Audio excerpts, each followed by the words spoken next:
In spite of a plethora of upsets that involved ranked teams, my top 10 did not change much from week 7 compared to week 8.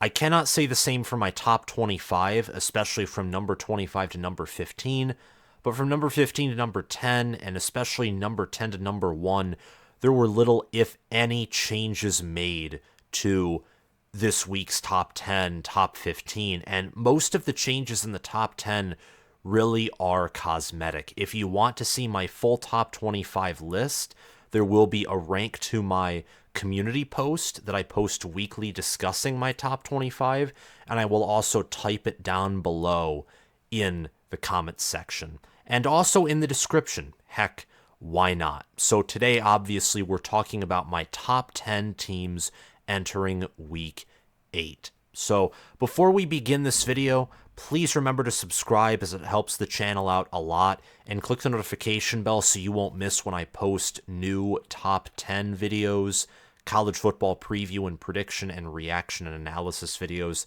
Comment your own top 10, top 15, top 25. I don't really care. Just comment who you think the best teams in college football in the United States are right now. Like this video, subscribe, click the notification bell, and also please check out my Patreon page via the link in the description. My Patreon page has special content if you're an All-American or Heisman patron, which focuses on my power rankings.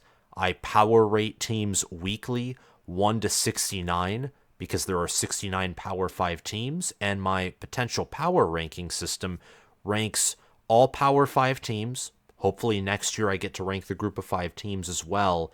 And Potential Power's goal is to accurately predict games and point spreads weekly. Right now we are above 500 in the spread. I'd say close to 600 against the spread. And we're above 750 in predicting games all time since week 4, or at least around 750. Primarily, Potential Power focuses on ranked matchups, but also tries to predict all games with 2 Power 5 opponents. So check out that down below if you want some help predicting games, or you just, want to see what a computer model with my own opinions and how that thinks, if you're curious. Somewhat how we like to check out ESPN's FPI from time to time on the channel, or I know individually a lot of college football fans will take a peek at FPI or other prediction machines. But regardless, let's dive into this show, and at number 10, we have the Oregon State Beavers. Oregon State's 6-1. They earned their 6th win against UCLA in a 36-24 win. They're 3-1 in the Pac-12, and let me tell you, I have been impressed with Silas Bolden, that wide receiver core. Damian Martinez and their offensive line are elite, and DJ Uiagalelei right now is top 10 in QBR. If my memory serves me correctly, in fact, he's 7th in QBR. The overall offense for this team is nuts. In my mind, they're a top 5 offense nationally. UCLA has an elite, near elite, great defense, and they smashed that defense's head open. The problem with Oregon State is their overall defense is suspect, which is strange because they have talent, they have a good defensive coordinator in scheme, but there just isn't something right. Pieces aren't gelling together. I think it might have to do with their overall talent limitations. Oregon State, for a Power 5 program, is one of the lowest blue chip ratios in the country, and that's something that I've mentioned over and over again that I think can come back to bite them. I've had Oregon State in my top 10, more specifically in my top 15 for the whole season, and in the top 10 for much of the season. Right now, the AP poll and I think Coaches poll finally have them top 15. So the Beavers have been gaining respect nationally that we on this channel, including commenters, subscribers, we've talked about the Beavers in top 25 videos and Pac-12 prediction videos. They're finally getting the respect that we've been talking about for a while. They have underrated skill position play, they can run the football, and they do have great players at their defensive line, safety, corner, linebacker, and I think Jonathan Smith is a top 10 head coach. The question is, Can their defense gel together? Can the offense and DJ Uyunglele continue their success? And with how Washington State's played, is that loss concerning? And how do we view that loss moving forward? Because Oregon State can, in my mind, totally go to the Pac-12 championship game, but that loss certainly leaves a mark, especially with Washington State's 6-44 loss to Arizona. Boy, that's embarrassing that I had Washington State at number 10 at some point. It's just lunacy. Let's forget that happened. At number 9, we have Texas. Texas had a bye in week 7. This week, I forget Houston. Almost forgot who they faced. They faced the Fighting Dana Holgersons, who beat West Virginia on one of the most toxic Hail Marys and in one of the most toxic games I've ever seen. It's the most Dana Holgerson thing in the world to give up a touchdown pass on 4th and 10 or 4th and 15, whatever, that was only supposed to be a 15, 20-yard completion that turns into a 50-yard touchdown, and then to score on your own terms with a long pass. Most Dana Holgerson thing to do. I think Texas will destroy Houston, personally. But they had a bye. Their overall offense is their strength. They have players like Xavier Worthy, Jordan Whittington, Quinn Ewers. There's a lot of questions surrounding him in my books. I don't think he's a top 10 quarterback. He may not even be a top 15 quarterback. And whether it was against Oklahoma this season, other games this year, like against Rice, he had some struggles. Last year, he was pretty up and down. I'm not a big fan of Quinn Ewers. I have to put that out there. But at defensive tackle, Texas is phenomenal. At tight end with Jatavion Sanders, when he's healthy, he's one of the best tight ends in America. In fact, with Brock Bowers being injured, he might be the best tight end in America. And by potential and raw talent, I'd say right now he is. And Jonathan Brooks was named as a mid-season All-American by ESPN. So Texas has skill position talent. Kelvin Banks at offensive line, tackle specifically, and other linemen as well. It's a very experienced group, good pass protection, good run blocking, one of the best play callers in the world in Steve Sarkisian. Their clutch ability they have to work on because they gave that game to Oklahoma, and knowing Texas and the history of Texas, not just from the memes or from their prior history, but also under Steve Sarkisian, they've lost several games where they had a lead in or they were favored up until the fourth quarter, and then they collapsed. And they can't afford another one of those this season if they want to go to the playoff. And it looks like Oklahoma, with their schedule, will likely rematch with them in the Big 12 championship games. They need to work on their clutch ability.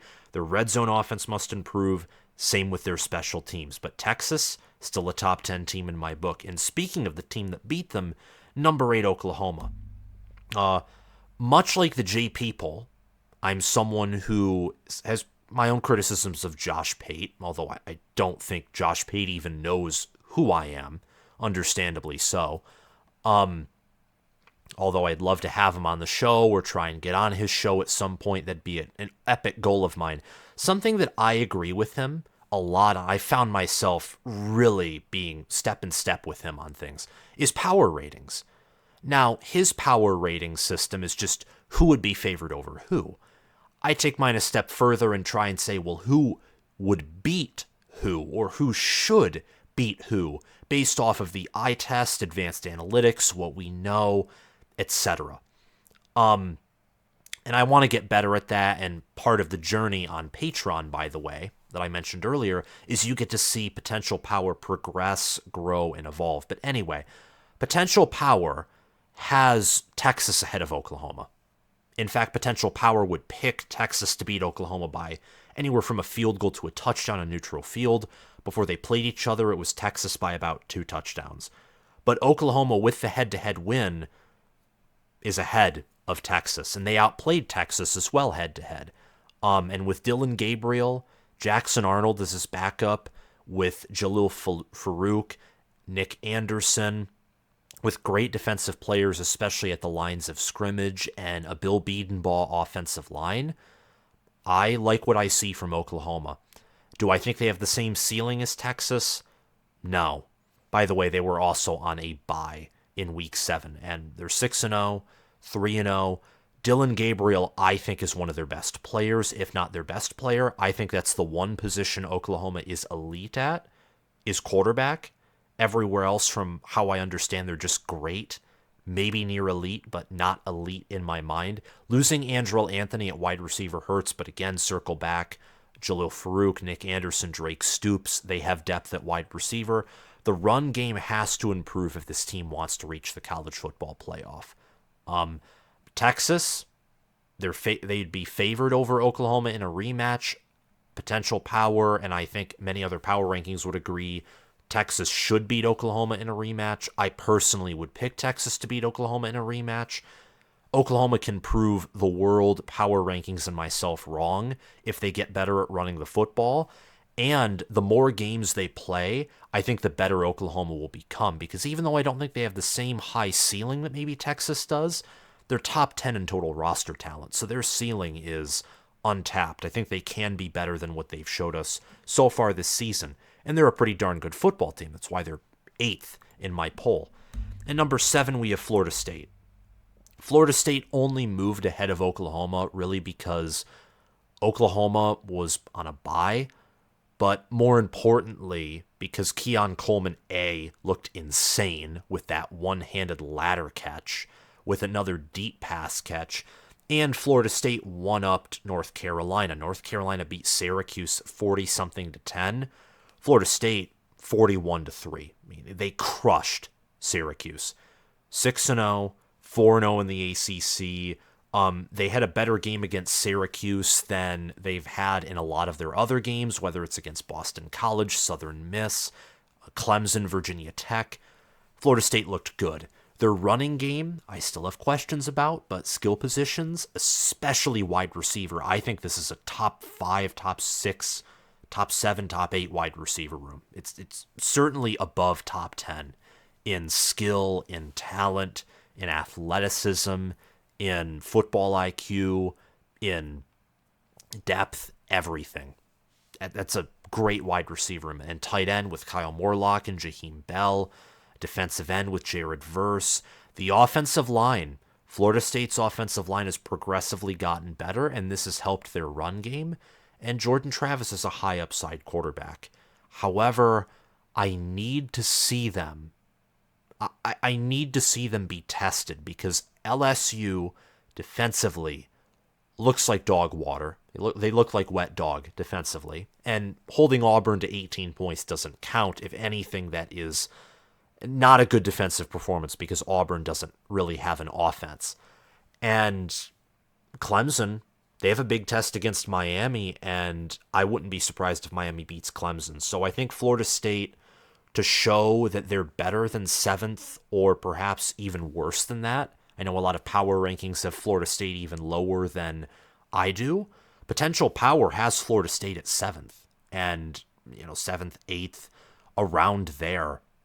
So I'm actually higher on Florida State than quite a lot of people are, which is shocking. But they have a good resume. They have tons of talent. The question is their floor and their rush offense and defense needs to take a step forward. But they have elite players like Keon Coleman, for example, which always helps. And number 6, we have the Penn State Nittany Lions. 6-0, 3-0. They beat UMass 63-0. You know what was funny? When the whole world was looking at Penn State UMass and picking UMass to cover, I made that mistake when I picked UMass to cover against Auburn. Auburn's atrocious offense put up 50 on that team. And James Franklin loves to cover and destroy teams that are inferior to Penn State. That's just facts. Look at last year, look at prior years, look at when he iced, I think it was Georgia Southern's or Georgia State's kicker in 2017 when his team was winning like 40 or 50 something to nothing. I mean, Penn State loves to just eat these small teams alive. Very much reminds me of Michigan when they had Don Brown in 2018 or 17 or 16, when they eat these small teams alive. The question for Penn State, of course, They're facing Ohio State this weekend. Can they finally get it done against a team that is comparable to them or better than them in terms of talent? Penn State has always had a problem punching above their weight class. This is something that Michigan over the past 2 seasons has excelled at, with Ohio State in particular. Georgia, not so much, but with Ohio State, who's well above their weight class in talent, Michigan's been able to pummel them into submission in those games by the end. Penn State rushes for over 200 yards per game. They've certainly passed the eye test on defense and recently on special teams. In their 6 games, offensively, I don't think they've passed the eye test, and I think overall their offense is a weakness, specifically in the passing game department. But they have Nicholas Singleton, they have Katron Allen. Allen right now leads the team in rushing yards, and Drew Aller has thrown for 12 touchdowns, no interceptions, and is 26th in QBR. So he is a modestly efficient quarterback, above average good quarterback, just not great. The question for Penn State again is, can they punch above their weight class? Can their offense get going? Or maybe they don't do that, but can their defense win games on their own? Because let me tell you, Adisa Isaac, Chop Robinson, Donnie Dennis Sutton, the defensive end, Curtis Jacobs, Abdul Carter, Dominic DeLuca at linebacker, and then Keaton Ellis, Kalen King, Johnny Dixon at defensive back. It's just nuts, and Manny Diaz loves to be aggressive. So, don't forget about Daquan Hardy. He returned 2 punts for touchdowns against UMass. Again, against UMass, but it's impressive nonetheless. Penn State, I think, is a top 6 football team right now, and they have more than a shot of going into Columbus and pulling off a win. Last week, Ohio State was 5th, but with a performance against Vanderbilt that, I mean, there was a Georgia fan in a college football chat that I'm in. Indiana was beating Michigan by 7 off of a trick play, and this Georgia fan was laughing, saying that there's no way Michigan's number 1. Well, Michigan had a bad day and won 52-7. Georgia didn't punt the whole game, and they only won by 17 against Vanderbilt, who objectively is worse than Indiana. I digress. Brock Bowers, his injury sucks because he helps Carson Beck get comfortable. He helps the offense find rhythm. Florida is looking better than expected. Tennessee has a legitimate defense, though their offense is, circle back to the wet dog term. Ole Miss is threatening, with Pete Golding as DC, and then Jackson Dart and Quinshon Judkins and Caden Reescorn and Trey Harris, I think is the name of their star wide receiver. But Georgia, right now, I'd still say wins all of those games. The question is, does what I think come true? And does Brock Bowers opt out for the rest of the season? Maybe takes it easy? Does he fully recover? Like, is he himself if he comes back? There are questions. Luckily, Georgia has a bye week before playing Florida, and I think that they'll sort some of this out over the bye week. They're 7-0, 4-0. They beat Vanderbilt 37-20. They're elite at secondary. Malachi Starks is the best defensive back in all of college football, best safety for sure. And then Dalen Everett, Tyke Smith, they have elite players there.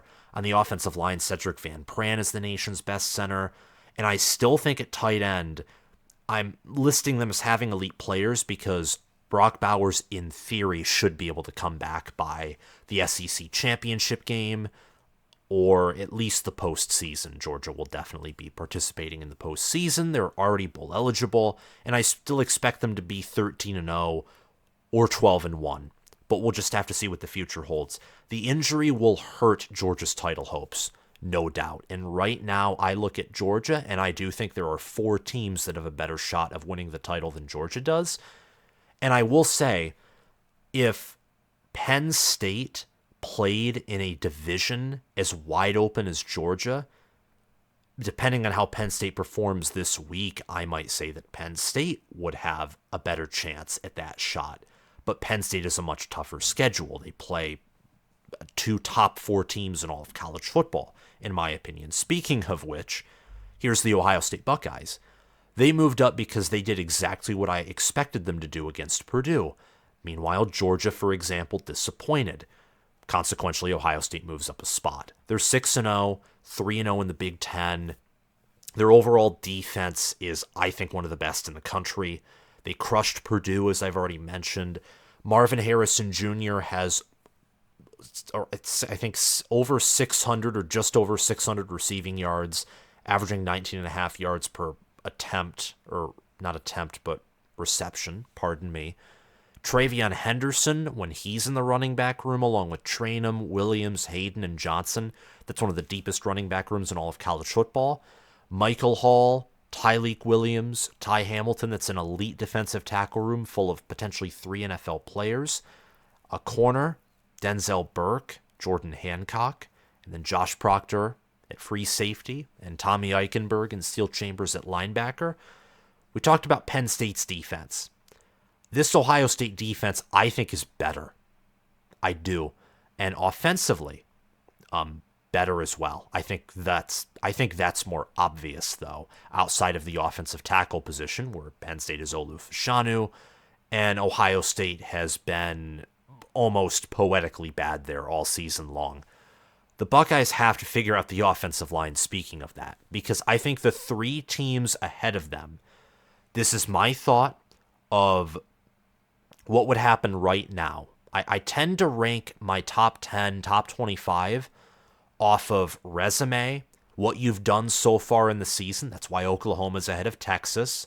If I only ranked based off of the eye test and who I thought was the better team and disregarded schedule, I'd have Texas ranked ahead of Oklahoma. I think they're the better team. But I take what you've done, how you've won, who you've beaten, strength of record as the season goes on. I begin to take that into account. I really do. Potential power, for example, is your potential, your total talent, and it's different. It doesn't take record into account. Potential power has Ohio State at 2, and I discussed this in my Penn State versus Ohio State preview and prediction video. Potential power's higher on Penn State or Ohio State, and also Penn State, than I am currently, despite the fact that potential power is Penn State at 6. Regardless, these 3 teams ahead of Ohio State, I think, would probably kill them on a neutral field, especially given offensive line concerns. And by kill them, that means anywhere from beating them by 10 to like 3 touchdowns, but in the sense that Ohio State would be hard-pressed to play for a full 4 quarters before these teams maybe pull away in the 4th.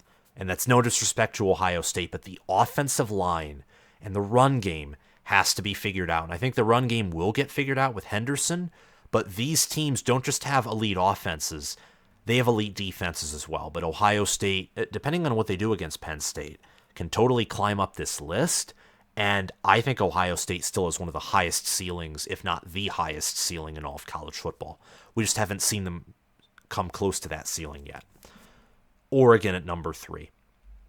And I want to spend time especially on the top 4, because I'm passionate about these top 4 teams. Oregon, I think, neutral field, heck, even Columbus. I think they're better than Ohio State. Oregon, in the same way with the 2 teams ahead of them, you really have to dig deep to find weaknesses. And for Oregon, I think it's their overall defense, but Washington is a top 2 offense and probably the best offense in all of college football right now. So the fact that Oregon was able to make them punt and get pressure on them, I think shows that their defense is great to near elite. Then again, Washington and Texas Tech are the only offenses with a pulse. Maybe Colorado, but then again, Colorado struggled against Arizona State. Nebraska's defense, if not for Jeff Sims' stupid turnovers, probably would have shut them down, etc. I want to see more from Oregon State's defense, and I think they need to improve there still. There are some holes they can fix, but they faced, against Washington, the nation's, I think, most explosive starting wide receivers. Ohio State has the deeper room and I think the overall better wide receiver. Washington's starting lineup, though, I think is more explosive. And they also face the nation's best quarterback in Michael Penix Jr. So your defense only giving up 36 there, that's, I don't think there's much shame in that. The shame was 0 of 3 on fourth down and, Dan Lanning shooting drugs into his veins and thinking that, being super analytics guy and forgetting that football is also a game of emotions. It's also a game of, you can't control everything. Analytics aren't always on your side. That's why, some guys go for it all the time on fourth down. Sometimes they go 5 of 5. Sometimes they go 0 of 5. Averages don't translate to every individual, to every football team. They're just averages. And you can't treat averages like they're the end-all be-all. And Dan Lanning did that. That's why he went full analytics mode. And if he kicked that field goal before half, you give your team momentum. And what's painful is the 3 points is what ended up costing Oregon this game. And if he kicked another field goal, they might have won. So, a lot of questions. But I didn't lose much respect for Dan Lanning. I just thought that was it just wasn't a bright moment for him. But 5-1, 2-1, Oregon being top 3 despite having a loss, I genuinely think this team's going to win out. I think Lanning will learn from this, and Oregon and Washington will rematch, I think, in the Pac-12 championship game. An elite quarterback in Bo Nix, an elite running back room with Bucky Irving, Jordan James, Noah Whittington being a third stringer, although he might have been injured. That tells you how deep that running back room is. Wide receiver with Troy Franklin was over 500 receiving yards, and Jackson Powers Johnson, I think, is the second best or third best center in all of college football, just behind Cedric Van Pran. Defense must improve, but this offense is one of the best offenses in all of college football. At number 2, we have Washington. Their passing offense, outer worldly, outer space. Penix did not even play his best game against Oregon. He was injured. He was getting pressure. He had a new starting center because the planned starting center got injured and I think is out for the season. Washington did. They won. And Penix had a Heisman moment when, after Dan Lanning went for it on fourth down for a third time and failed at midfield, he wanted to end the game. Instead, he gave Michael Penix an opportunity to take the lead. And Penix, within 2 plays, to Jalen Polk, I believe, and to Rome Odunze, I know that factually, got a touchdown. And I think Penix is the nation's best quarterback. I think he's going to win the Heisman. I think in either a week, 2 weeks, maybe the first week of November, I'm going to start a weekly series where I do weekly New Year's Six Bowl and college football playoff predictions along with Heisman projections, in kind of coinciding with the weekly college football playoff rankings. Washington 6-0, 3-0. They have the number 1 passing offense, and their passing offense is so good, and they have a good enough O-line, elite enough O-line, and a good enough running back room to where I think that translates to the number 1 overall offense as well. Elite players at receiver with Odunze, Polk, McMillan, Jackson, Bernard. Tight end, they have a great one in Jack Westover. Their offensive line, premium. Defensive tackle and defensive end. This is something that, with Washington, you have to look out for. Their, sack rate is not high, but it's deceitful. They know how to get clutch stops defensively. They know how to get pressure. They scheme differently with Washington. They have different goals than, let's say, Penn State's defense or Iowa's defense. I mean, each defense plays to their own.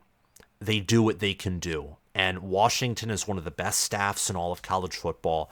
My only gripe about Washington, it's similar to Oregon, it's nitpicking, is team balance. Washington ran Dylan Johnson 20 times for 100 yards against Oregon. Their run game is improving. I still don't think with their new starting center, and especially with their running back room, that they will have a good enough run game to where they can be a balanced team. Then again, I think their passing offense is so good that no one will shut it down. I think Ohio State or Georgia currently has the best secondary in college football right now. And I would be very confident that Washington would hang 30, if not 40 points on both of those teams. I mean, that offense is outer worldly. Guys are open all the time. Receivers, Moss, defensive backs, Kyrie Jackson, defensive back for Oregon, one of the better defensive backs in the Pac-12, could not cover any one of Washington's receivers. In fact, if Penix rarely overthrew the football or never had too much power in his arm, Washington would have beaten Oregon by double digits. There were guys open all day. But because of pressure from the front and Penix being uncomfortable with pressure and being hurt, there were plenty of misfires. So if the Huskies can become more balanced, this probably would be the number one team in college football. The team ahead of them, though, I think is a significant lead, in part because they're balanced and also the fact that they have a much better defense, and that is the Michigan Wolverines. Michigan is number one in efficiency, according to ESPN's efficiency metrics and football power index. Michigan is number one in average in-game win probability, also according to ESPN. They're number one in yards per point margin. They're number one in points per play margin. They're number one in defensive points per play allowed. And I think offensively, just raw points per play, I think that they're second or third. I mean, this team is outer space. And also, yards per play, they're top 10. They're the only Big Ten team, I think, who's top 10 or top 15 in offensive yards per play. They're number 3 in yards per play allowed on defense. And, well, there's the argument that, well, they haven't played anyone. Well, Penn State hasn't played anyone.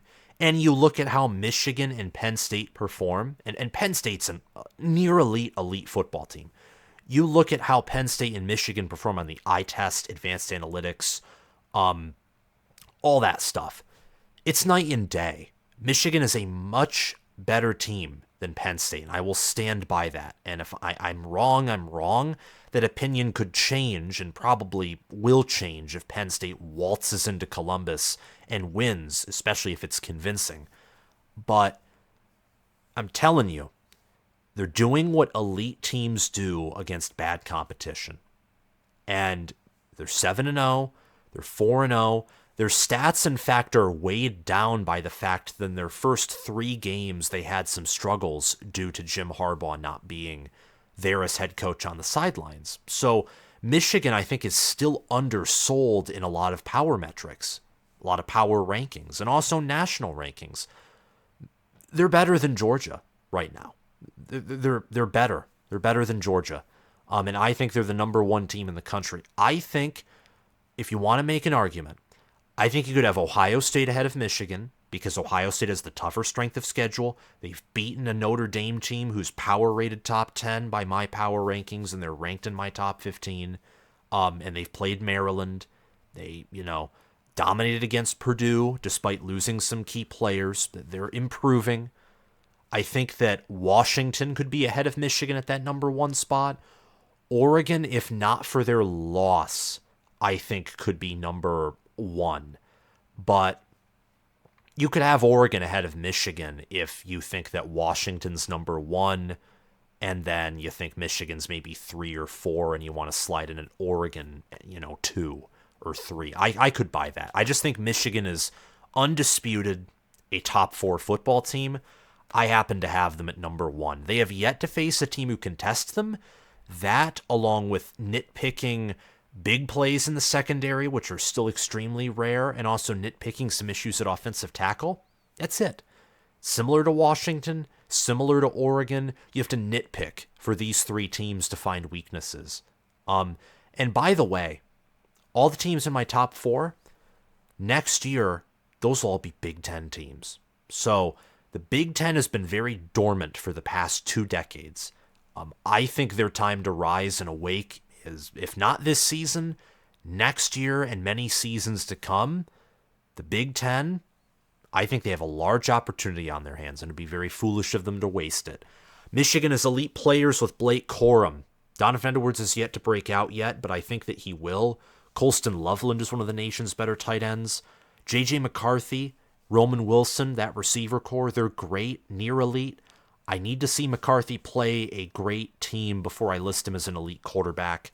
The offensive line's elite, and with Chris Jenkins defensively, Mason Graham, Jalen Harrell, Mike Sainer, still Will Johnson, there are elite players littering that defense. So Michigan is number 1.